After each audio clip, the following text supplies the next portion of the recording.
Let's talk to Miriam Cates, MP for Penistone and Stockbridge, of course. Stocksbridge, it says here. Miriam, a very good afternoon to you. How are you doing? Good afternoon. Yes, fine. Enjoying the sunshine, thank you. It's lovely, isn't it? I mean, you might think it's climate change. I call it summer. Enjoy and enjoy the rays on your face and all of that. A couple of interesting stories to catch up with you. Today in The Sun, Harry Cole's got this exclusive about how Number 10 were offered a kind of plan by the Home Office to help cut the figures on immigration, and that would be sort of visa legal immigration, which was 1.2 million people coming in 2022. But apparently Liz Truss, in her rather short-lived time in Downing Street, blocked it. Why do you think that was?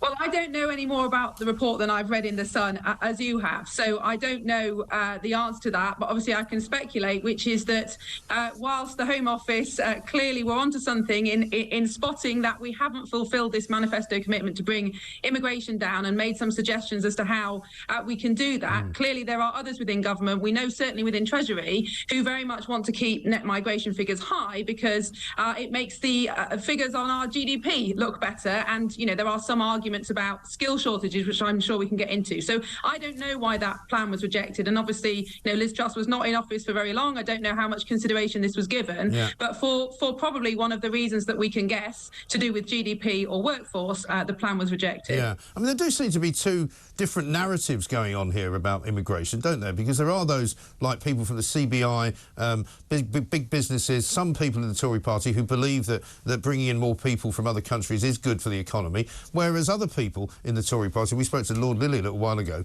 isn't one of those. He doesn't think it's true. He doesn't think that there's a net benefit, really, to importing loads and loads of people to do jobs that British people could do. And I think he's right, isn't he? Yes, absolutely. But I do think this is an argument we should be having in public because it's clearly a critical issue for British people. 61%, according to YouGov, of the British population reported this week think migration's too high. People voted 4 times to bring down migration in 2016, obviously, 2017, twice in 2019. This is an issue of extreme democratic importance. So we need to take on these arguments head on. And yes, of course, there are some arguments about filling shortage sectors and certainly about very high-skilled immigration.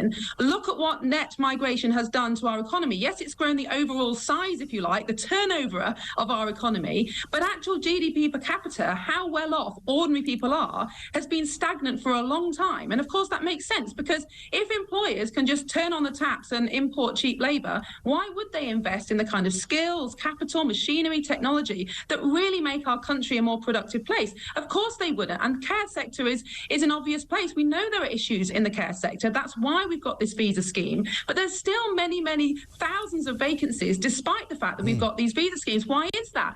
Obviously because paying conditions and all those kind of things aren't right, but nobody's got any incentive to do anything about that while migration is still so high. But I do think we need to have these arguments head on because we've got to trust the British people on that. I think they know what they want. Yeah, absolutely. I take another view as well, that it's not so much that necessarily paying conditions are not good enough or well paid enough, but it's that it's actually quite easy to not work and be paid reasonably well too. So I was told earlier on today that the cap for people who are on benefits in the capital city of London for a family is £40,000. Now, you're probably not going to be in a position, if you're on benefits making that kind of money, to get a job that pays you that kind of money. So you'll probably be looking at maybe a job that could pay you 23,000. So there's no incentive for you to get a job in that case, is there?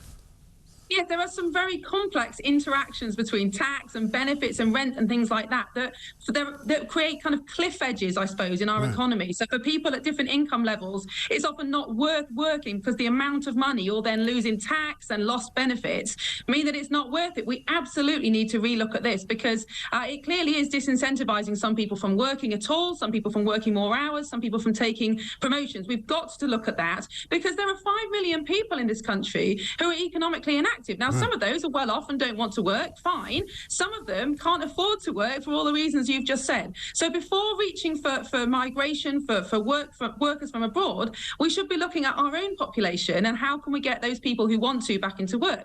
I think we also need to look at young people because there are hundreds of thousands, no, there are millions of young people between the ages of 16 and 22 in full-time education. Now, for many of those, that will be the right thing. They'll get great degrees. They'll go on to use them for great things. But for so many of our young people, people, they're doing degrees that actually don't give them personally any economic benefit. They come out with 50 grand of debt.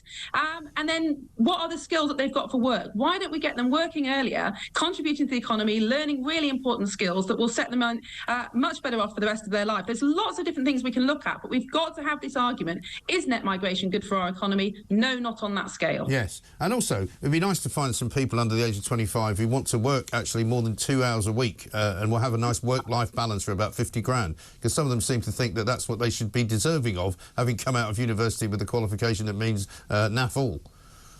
I think that may be true for some of them, but I think for others, they've just not been exposed to the workplace like perhaps people of our age and older were, because hardly any kids have Saturday jobs now because of health and safety laws and things like that. And then they stay, you have to stay in full-time education until you're 18. It's very difficult to get jobs for minimum wage reasons and all those kind of things. So some young people reach the age of 22 or 23 never having worked. And I don't think that's good for young people. No. And it's then not surprising that they don't have the kind of skills and ambition and staying power, let's say, as if they had been doing odd jobs since they were 14, 15, which I think personally would be a good thing. Yeah, I think that's a very good thing. And you're right. I mean, it's unfortunate that people have made it more difficult for them to actually get any kind of work experience. You know, we do all kinds of different things here at this company. There are apprenticeships that people can join in on, and I think there should be more of those. I know governments have been trying to kind of increase that, but we could do more, couldn't we?